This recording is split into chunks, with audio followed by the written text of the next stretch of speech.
nosotras somos alumnas de cuarto semestre de la carrera en Inclusión Educativa y de acuerdo al curso Diagnóstico y Adecuación Curricular impartido por la maestra Claudia Angélica Vázquez López, les traemos el tema de proceso de alfabetización y la estrategia didáctica. La alfabetización no se refiere únicamente a lo que esté implícito dentro de nuestro sistema de escritura. También implica conocer los propósitos sociales y personales de la escritura, cómo se adapta el lenguaje para ser escrito y qué recursos gráficos facilitan la eficiencia comunicativa, como la puntuación, la distribución de la escritura en la página, cómo emplean las ilustraciones y la ortografía. Los niños desde muy pequeños tienen experiencia con una sociedad muy alfabetizada, donde van creando hipótesis acerca del mundo que los rodea y de la escritura también.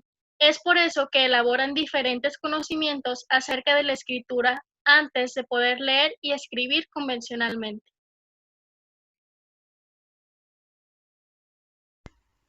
Cuando existen condiciones que favorecen la adquisición del sistema de escritura, los niños se empiezan a preguntar ¿para qué sirven las letras? ¿Qué representan? ¿Qué pistas sirven para saber qué es lo que está escrito y qué letras son adecuadas? Es así como de esta forma, la única preocupación del niño es saber qué representa la escritura y cómo lo presenta. Cuando los niños tienen la oportunidad de leer y escribir, ponen en práctica lo que ellos consideran de la lectura. Aquí observamos dos ejemplos. El primero, escriben cómo piensan que es la escritura de la palabra. Escriben la P, la T y la O y lo leen como pato. En el segundo ejemplo, tienen mentalizadas algunas letras que conforman las palabras, que aquí escriben la K, la S y la A y lo leen como casa. Debemos de saber que mientras va avanzando el tiempo, ellos tienen ya la memorización de estas palabras y estos pueden ir cambiando conforme van desarrollando su habilidad de la escritura. El interés que tienen los alumnos por saber cómo funciona la escritura hace que poco a poco amplíen su repertorio gráfico y pasen de emplear las pseudoletras a escribir letras reales. ¿Esto qué quiere decir? Bueno, en esta etapa, así como se acaba de mencionar, las pseudoletras o grafías son parecidas a letras. Por ejemplo, cuando un alumno produce una letra E, a su vez puede parecer una letra E invertida. También se presenta con los signos. Los alumnos pueden escribir signos incluso totalmente inventados. Bueno, pronto el niño comienza diferenciando lo que son las letras y los números, así como también la identificación de la escritura de los nombres de sus compañeros del aula. Aprender a leer y escribir es un proceso inteligente en el cual los niños gradualmente establecen las características del sistema de escritura. En un primer momento ignoran los niños que hay una relación entre el discurso oral y el texto escrito, donde el discurso oral hace referencia a la construcción de un mensaje por parte de un interlocutor y el texto escrito es una producción lingüística estructurada.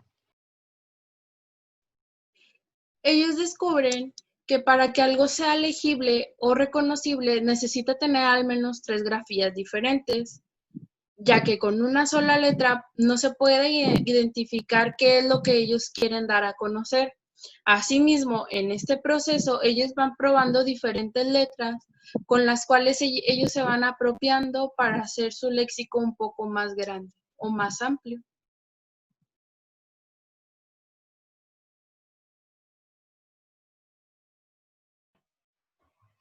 Cuando los niños están en el proceso de alfabetización, también se percatan de que una misma cadena no puede ser interpretada de dos maneras diferentes. Es decir, a cada cadena escrita le corresponde una interpretación particular. A este primer periodo le llamamos presilábico. En la siguiente imagen podemos observar a un niño en la escritura de un niño en la fase presilábica, donde el niño le da valores a la frase que se le dice según como el CREA, por ejemplo, para la primera combinación de letras que vemos para el niño significa vengan a jugar. Le está dando valores alfabéticos, sin embargo, no son los correctos.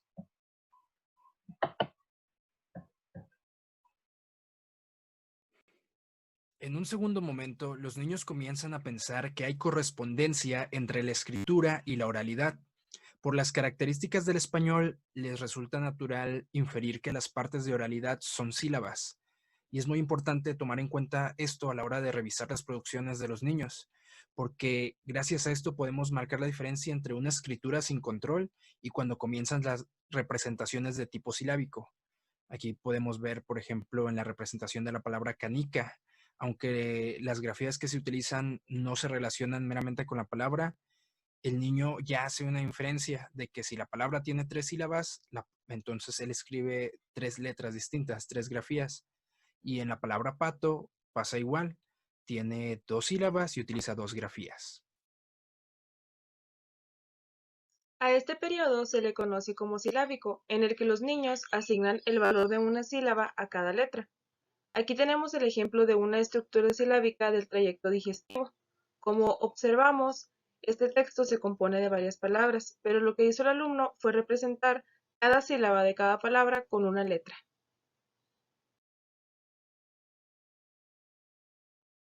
Cuando en la escuela se aprovecha el interés infantil por entender lo escrito, los niños comienzan a practicar actividades intelectuales, como la comparación, la inferencia y la deducción, y todo esto lo hacen para identificar el significado de las letras. Conforme se presentan oportunidades de explorar la lengua escrita, ya sea mediante las actividades que los docentes aplican, se sensibiliza a los contextos en los que aparece una letra, como por ejemplo, cómo inicia su nombre escrito y el nombre de sus compañeros. Con esta información se le ayuda a establecer el valor sonoro de las letras, aunque mantengan una justificación silábica al escribir o tratar de leer algo. Bueno, aquí les muestro un ejemplo de escritura silábica con incorporación de valor sonoro convencionales. Bueno, esta escritura tipo silábica de una reseña en la que los niños escriben una letra por sílaba. Bueno, la escritura normalizada de este texto es macañinos. Y en el título, en la escritura del niño, se lee la M, la A, la I y la O, donde el niño solamente escribió una letra por sílaba. Por ejemplo, en la primera sílaba, que es ma, solamente la M.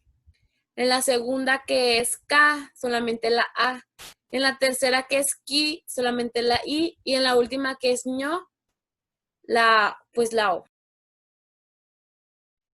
Tradicionalmente podemos pensar que se pueden alfabetizar a los alumnos si les podemos proporcionar la información directa sobre las letras o las sílabas de forma aislada.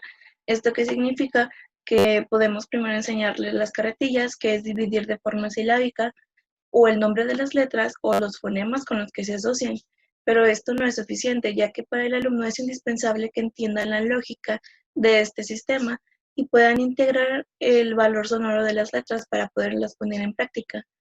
Por ejemplo, aquí está el abecedario que está en grafema y fonema. Es la forma en la que se escribe y en la que se escucha. Por ejemplo, está la G está escrita y está el sonido.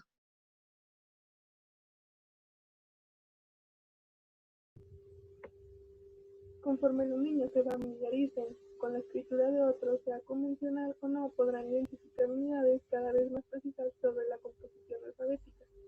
¿Esto qué quiere decir? Que los niños, conforme vayan viendo más palabras o vayan viendo la escritura de otros, les va a ayudar para que ellos puedan identificar las letras y puedan emplearlas, como en este ejemplo.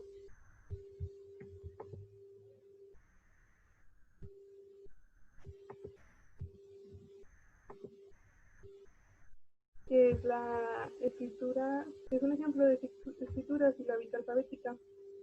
Aquí podemos ver un fragmento de un cuento en el cual el niño copió ciertas letras. El niño no va a copiar palabras, sino letras. Y en caso de que copie alguna palabra, él en realidad no va a saber lo que significa, simplemente va a copiar porque conoce las letras, porque las identifica. Esto no quiere decir que sabe el concepto de la palabra ni que la puede emplear más adelante. La alfabetización generalmente se alcanza entre los 6 y los 7 años, y en esa etapa existe la correspondencia fonema-grafema. Consta de 3 puntos. El primero es la comprensión lógica, donde el niño ya construye oraciones más concretas dándoles un significado. El siguiente es reflexión en la escritura. El niño tiene claro qué es lo que quiere expresar al momento de escribir, haciendo un mejor dominio del grafismo. Y el último es uso de puntuación, mayúsculas y ortografía. Son capaces de escribir palabras más concretas careciendo de errores. Nos menciona que si el niño tiene contacto dentro de su contexto en el que se practique la lectura y la escritura, le facilitará el desarrollo o la adquisición de dicho proceso. Los niños de nuestro país tienen muy pocas ocasiones o casi nulas en las que tienen contacto con la escritura. Entonces esto les dificulta accesar o acceder al proceso en un momento tardío, ya que al tener poca interacción con la lengua escrita, pues no tienen las bases o los conocimientos, experiencias que le ayuden a adquirir dicho proceso. Es por eso que una de las razones importantes es contar con escuelas en donde se enseñe la escritura y la lectura de una manera no convencional, que sea en base a experiencias reales, que antes de enseñar el proceso como elemento o como conocimiento base del desarrollo, se tiene que adquirir de una forma natural sin crear conceptos de la escritura en el alumno, sino que lo vaya desarrollando de manera natural. Al momento de que la escuela enseña a leer y a escribir de una forma natural, es lo que hace llegar a la consolidación con el fin que esto tiene, que es la comunicación en un contexto real. La alfabetización no solo se refiere a nuestro sistema de escritura, sino que también hay varios propósitos para conocerla mejor. Uno de ellos es el propósito social. Aquí el alumno adapta su contexto social para poder transmitirlo mediante la escritura y la lectura. En los propósitos personales, también el alumno se adapta a sus contextos para poder adquirir nuevos conocimientos y así tomar una referencia de la manera en la que quiera transmitir el mensaje. Y la adaptación del mensaje, esto implica conocer las adaptaciones del lenguaje para poderlo transmitir mediante la escritura. Y por último, los recursos gráficos son los que facilitan la eficacia de la comunicación. Esto nos refiere a cuando el alumno lee, que lo haga de una manera correcta, o cuando escriba también que lo haga de una manera correcta para que el mensaje se pueda transmitir adecuadamente, ya sea con los signos de puntuación, con la distinta tipografía, la distribución de la escritura en las páginas cuando se lee, la ortografía cuando se realiza un trabajo o un texto escrito. Entonces todo esto engloba la alfabetización. Los niños logran distinguir entre el lenguaje verbal y escrito y pueden hacer hipótesis sobre qué tipo de texto se utiliza en los diferentes portadores textuales, como libros, revistas y letreros. Comprueban estas hipótesis comentando sus escritos y lecturas con las demás personas. Una de las funciones principales de los docentes es propiciar situaciones de lectura y escritura de forma continua a lo largo del ciclo escolar. Cabe señalar, y es muy importante, que cuando los niños escriben, incrementan su conocimiento sobre los textos y el lenguaje y reflexionan sobre el sistema de escritura. Por lo tanto, no hay que esperar a que comprendan el principio alfabético para que comiencen a comprender textos propios. Bueno, y bajo esta premisa fueron diseñados los aprendizajes esperados incluidos en los planes y programas de primero y segundo grado. Para apoyar en el desarrollo de los niños, deben interactuar en situaciones en que la lectura y la escritura desempeñen un papel importante. Durante la adquisición de la lengua escrita, cada nuevo conocimiento se integra en una red muy compleja de relaciones. Por esta razón, hay que hacer muchas actividades y secuencias de actividades que presenten diferentes aspectos sobre el fenómeno de la lengua escrita, para garantizar que el aprendizaje de cada problema, aunque parezca otro aprendizaje que representa un reto cognitivo distinto para los niños. No es necesario que utilicen ningún método adicional para enseñar a leer y a escribir, para que los estudiantes comprendan y utilicen de manera autónoma la escritura para comunicarse con claridad y apoyándose en los aprendizajes esperados y su desglose propuesto en el programa de lengua materna. En español, las orientaciones didácticas, sugerencias de evaluación, actividades de seguimiento para el sistema de la escritura que están incluidas en este mismo material, así como la propuesta de trabajo que se desarrolla en los libros de texto gratuito, y el trabajo sistemático que realiza el grupo y las actividades con la lengua escrita serán para garantizar un avance en los estudiantes.